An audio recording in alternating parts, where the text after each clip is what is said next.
Torah.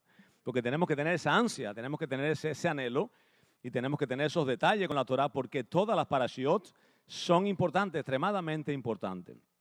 No así, deja de serlo esta también, que es sumamente importante. Todos los detalles que tiene esta porción, que voy a hacer rapidito con esto, dice, los tres preparativos que tiene esta porción de la Torah, dice, los tres preparativos y estrategias que Jacob para el inminente encuentro con el odio de su hermano Esaf. ¿Okay? Estamos viendo en esta porción de la Torah cuánto odio destilaba de Esaf a la hora de cuando él pensaba en su corazón, en su mente, cuando él encontraría a Jacob. Estuve leyendo esta semana un área que viene del judaísmo tradicional, ortodoxo, y me extrañó decir, esta expresión que voy a decir, pensé que venía del mundo hispano nada más, y dice, pensaba que lo iba a hacer picadillo.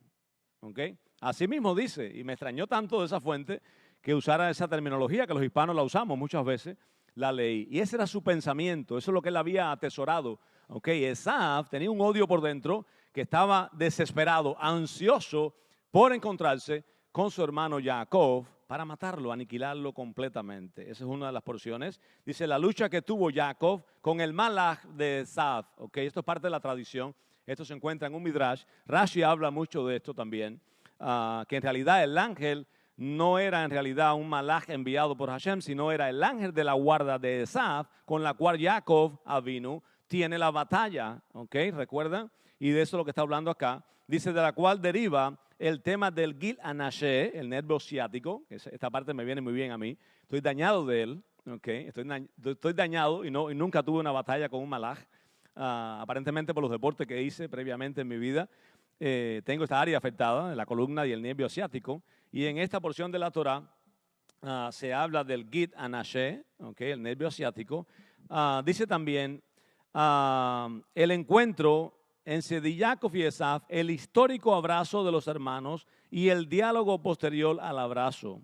Otro detalle es la tragedia del secuestro y la violación de Dina. ¿Recuerdan? La hermana, la única hermana mujer, fue secuestrada por un príncipe pagano fuera de la nación de Israel y fue violada, secuestrada y violada. Dice, el cual generó la venganza a sus hermanos Shimón y Leví, quienes destruyeron toda la ciudad, causando esto una desaprobación rotunda de Jacob Avinu, y no solamente de Jacob Avinu, nuestro patriarca, sino también de los cielos. Los cielos le pasaron la cuenta a estos líderes de la tribu de Israel por la acción que tomaron de tomar la venganza en sus manos. ¿Okay? Muy importante a la hora de tomar decisiones de cómo hacer justicia, cómo tomar la venganza. Tenemos que ser muy creativos de cómo vamos a hacer, si es que lo vamos a hacer, porque Hashem está mirando. Y dice que de Hashem es la justicia, del Eterno es la justicia. Y acá Shimón y Leví tomaron la venganza en sus manos y no simplemente mataron al culpable, sino que mataron a todos los hombres. ¿Okay? Y de una forma muy cobarde, si se quiere ver desde el punto de vista, en la forma como actuaron, circuncidaron a todos los varones y en pleno de ese dolor fue que se aprovecharon y los mataron a todos. No fue bien visto por nuestro padre Jacob, ni fue bien visto por el cielo tampoco esta desgracia que ocurrió. El fallecimiento de Rivka, ¿okay? La madre de Jacob, junto con el de su nana Débora, ¿okay? Es otro detalle de la parashá. La confirmación del cambio de nombre de Jacob por Israel, que estuvimos hablando acá en los Aliyot, que tuvimos esta mañana. El fallecimiento repentino de Rachel, esposa amada y querida de Jacob, en el momento de dar a luz a Benjamín, y su entierro trascendental en Betlehem. Esto es una parte muy importante en Betlehem, conocido mundialmente como el Kever Rachel, ¿okay? La tumba de Rachel. La mayoría de las personas que estuvieron acá o están en la comunidad, que fueron el año pasado con el rabí, estuvieron en el Kever Rachel, en la tumba de Rachel, y tuvieron un incidente ahí con nuestros primos por encima del lugar donde se encuentra la tumba. Como siempre, ellos son tan organizados y tratan de dañarlo todo lo que se hace correctamente.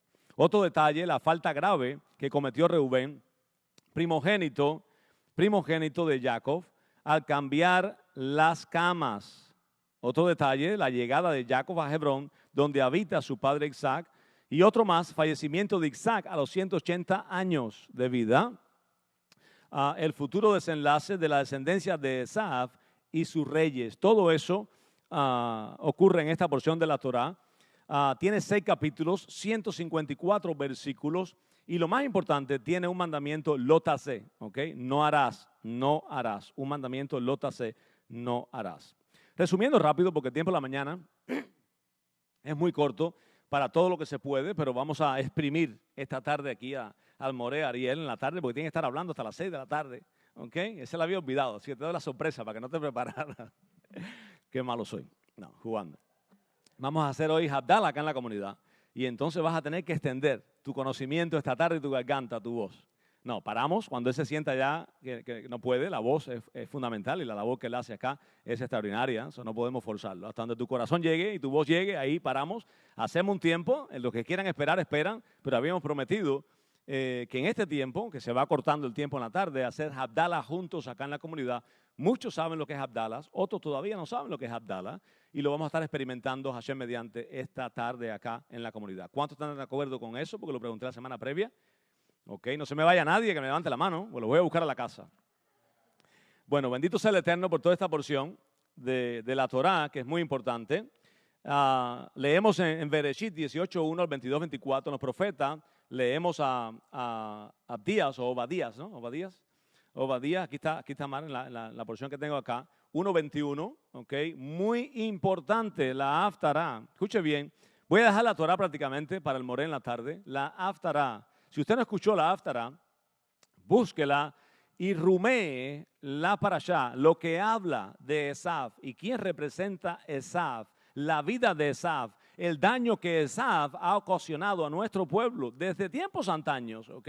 Escuche bien, está bien representado en esta Haftará de esta mañana, en esta porción de la Torá. La recompensa está de camino, hemos podido verla hoy en día. ¿Saben todo el mundo quién representa a Esaf hoy en día? Roma y el cristianismo en general. Cuando decimos esto tenemos que tener mucho cuidado, porque la mayoría de las personas que vienen de la Reforma, de los 1600, que se conoce como la Reforma o el protestantismo, que comienza con Lutero y Calviño en los 1600, la mayoría de esas personas no se sienten católicos. ¿Usted está escuchando lo que estoy diciendo? La mayoría de las personas que están dentro de la Reforma, los movimientos de la Reforma, sea evangélico, sea bautista, sea pentecostal, sea adventista, sea testigo, sea mormones, todos esos ocurrieron, escuche bien, después de la Reforma de los 1600 con Lutero y Calviño. Y se crearon los luteranos y el calvinismo. De ahí ramifica todo el resto que vino después. Y eso es muy importante conocerlo en la historia. Las personas que están en una de estas ramas del cristianismo, cuando ellos se ven fuera del catolicismo, porque previamente si ellos no estuvieron, su mamá estuvo, o su abuela estuvo, o alguien de la familia estuvo, no por intención del corazón, muchas veces a nuestro pueblo le ha costado esto, y ha sido forzado tener que practicar el catolicismo. Escuche bien, forzado. Con el imperio de Esaf no había opción. No había opción que yo podía escoger en qué creer o qué creencia determinar para mí, para mi familia. Era, o eres católico o eres reo de muerte. No había ganancia nunca con el imperio. Entonces, tiene que tener todo esto en mente. Cuando las personas se sienten dentro de lo que es los movimientos reformistas o reformados, o la reforma o protestantismo, no se ven católicos ellos mismos. Escuche bien lo que estoy diciendo, y esto sin carácter ofensivo, que no es el punto que está detrás. No se sienten católicos ellos mismos, pero no se han sentado a pensar y decir, déjeme analizar mi creencia. Déjeme analizar, déjame estudiar en esta generación de dónde vienen los pilares de creencia, de fundamentos que yo tengo dentro de esa reforma, si son beneficiosos para mí, si son diferentes para mí, si cuando Lutero rompió con Roma, entre comillas, puso algunos puntos teológicos nuevos de creencia o siguió atado con el cordón umbilical a Roma. Escuche bien lo que estoy diciendo. ¿Lutero desconectó el cordón umbilical con Roma o siguió conectado con el cordón umbilical a Roma? La segunda, y eso es muy importante, que todo el que escuche este mensaje se ponga a pensar hoy en día, sin forma de debate, sin forma de despreciar a nadie, no, ese no es el punto que está detrás, pero las cosas claras, las cosas extremadamente claras, especialmente esta generación, que esta generación es muy importante. Usted tiene que saber, ¿Usted se siente orgulloso de ser cristiano? Baruch Hashem, no tenemos problema con eso.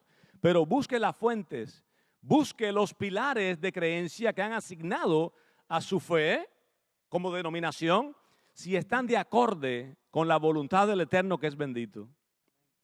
Y cuando usted ve eso y usted analiza eso, usted se va a dar cuenta por sí solo si Lutero cortó el cordón umbilical, como hacemos los padres cuando nacen nuestros hijos, los que tienen esa fuerza en ese momento. Los médicos permiten muchas veces pasar a los padres y cortar el cordón umbilical. Le dejo saber esto, en el mundo ortodoxo, el ortodoxo no pasa a compartir el corte del cordón umbilical. En ese momento, para el mundo ortodoxo, según la Torá, la mujer está inmunda debido a la sangre y todo lo que está aconteciendo. En el mundo ortodoxo no pasan nunca a cortar el cordón umbilical.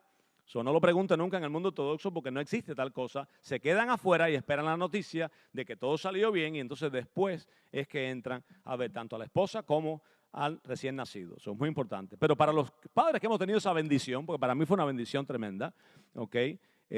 Previamente a eso, la sangre para mí era un dilema. ¿Okay? Le digo sinceramente, sacarme sangre para mí era un dilema de niño. Y en ese tiempo que mis hijas nacieron, tuve el privilegio que Hashem me dio de poder cortar a ambas el cordón umbilical. Y de ahí para adelante mi vida cambió de cómo ver muchas cosas en este mundo, en esta vida, cómo una mujer sufre a la hora de un nacimiento, etcétera, que no es el tema, pero es muy importante. El punto es sencillo, para regresar al tema y no salirme de ahí. Los protestantes van a analizar en sus creencias si Lutero cortó el cordón umbilical o se quedó fuera mirando. ¿Ok?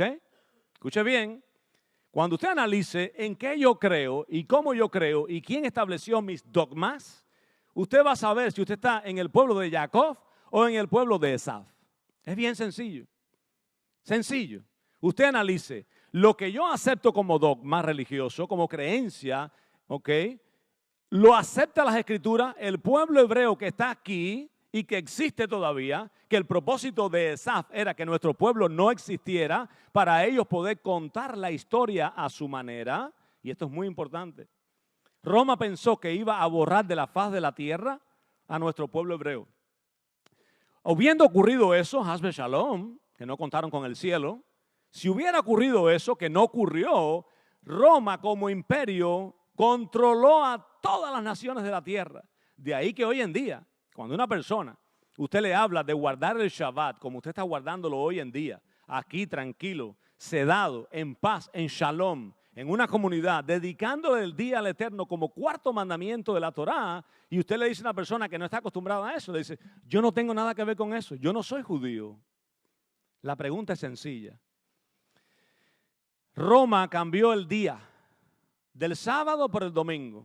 La pregunta es, al que sigue el cristianismo, a ese Jesús que sigue el cristianismo, ¿era un niño cristiano que iba todos los domingos a la iglesia? ¿O era un niño judío que guardaba el Shabbat?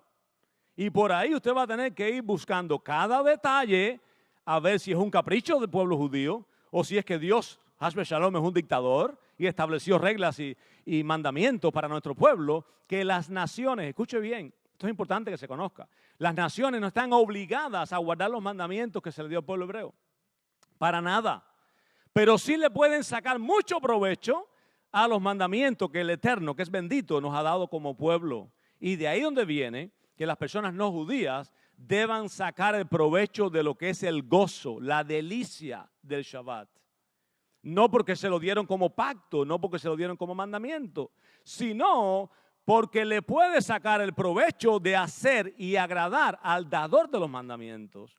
Si usted guarda el domingo y no guarda el sábado, usted le está dando gracias a Roma, pero no a Hashem, no a Dios, no al Dios de Israel. Y no se puede molestar por eso, porque no hay una sola mención en toda la Escritura, desde Bereshit hasta Maharot Elohim, que digan que Hashem cambió de mentalidad y que Hashem cambió los mandamientos y que ahora ya no es el sábado, como el Señor, como dicen allá afuera, Yeshua fue levantado el primer día de la semana, eso cambió el cuarto mandamiento. ¿Tiene sentido eso? Y Hashem dice en la Escritura que Él no cambia y que no hay sombra de variación en Él. Entonces tenemos que pensar todos esos detalles. Muy importante lo que se habla en la Haftará.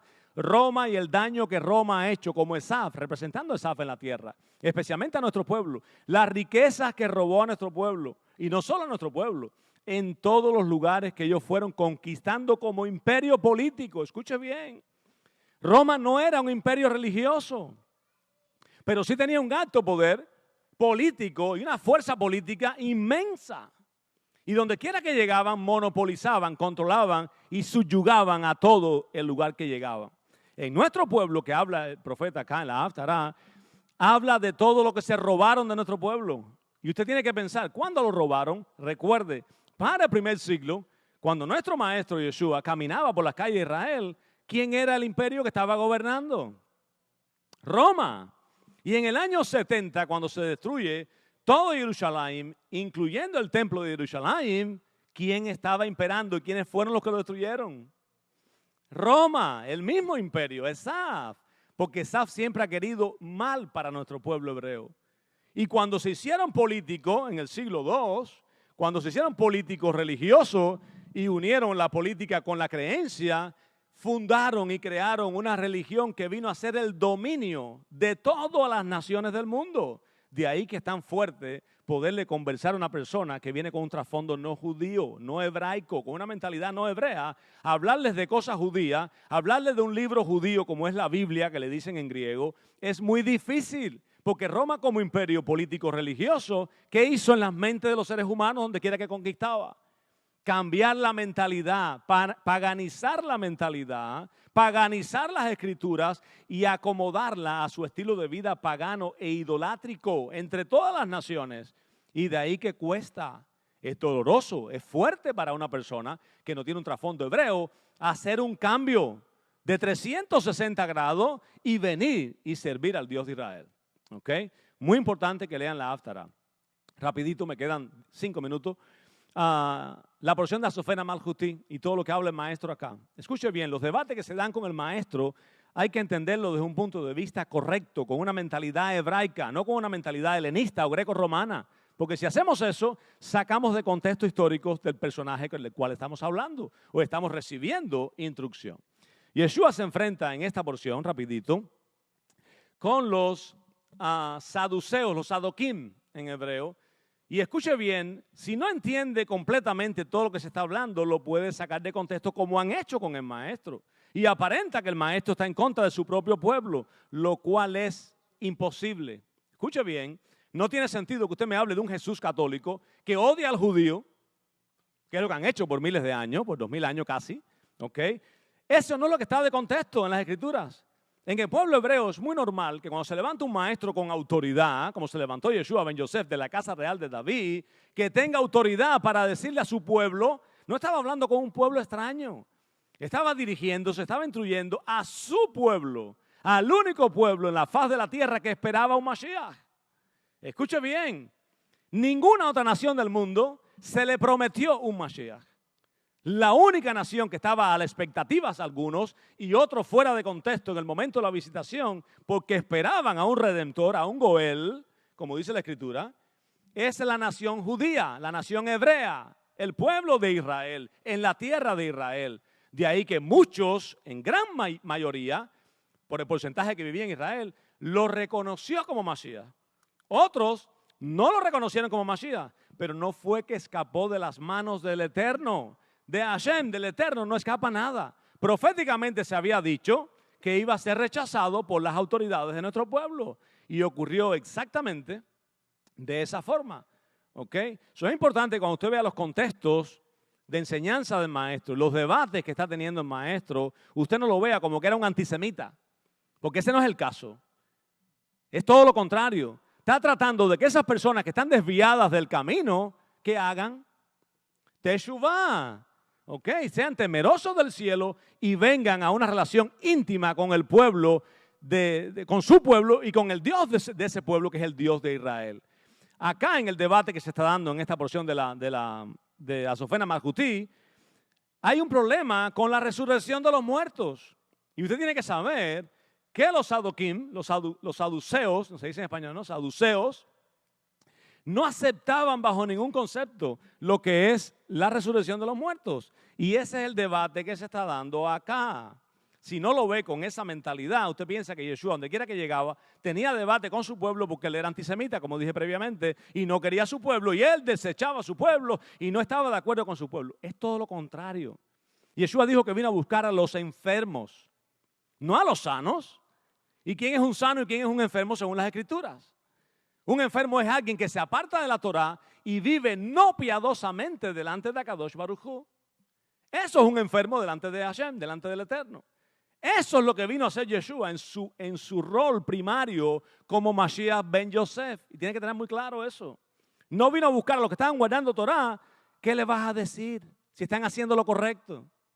Ahora, el que no está guardando Torá porque se asimiló o se desvió del Derech Hashem, del camino de Hashem, a esos son los que hay que buscar, alcanzarlos, instruirlos, tocarle la fibra de su alma, tocarle su corazón, que hagan teshuvah y se alineen con Hashem.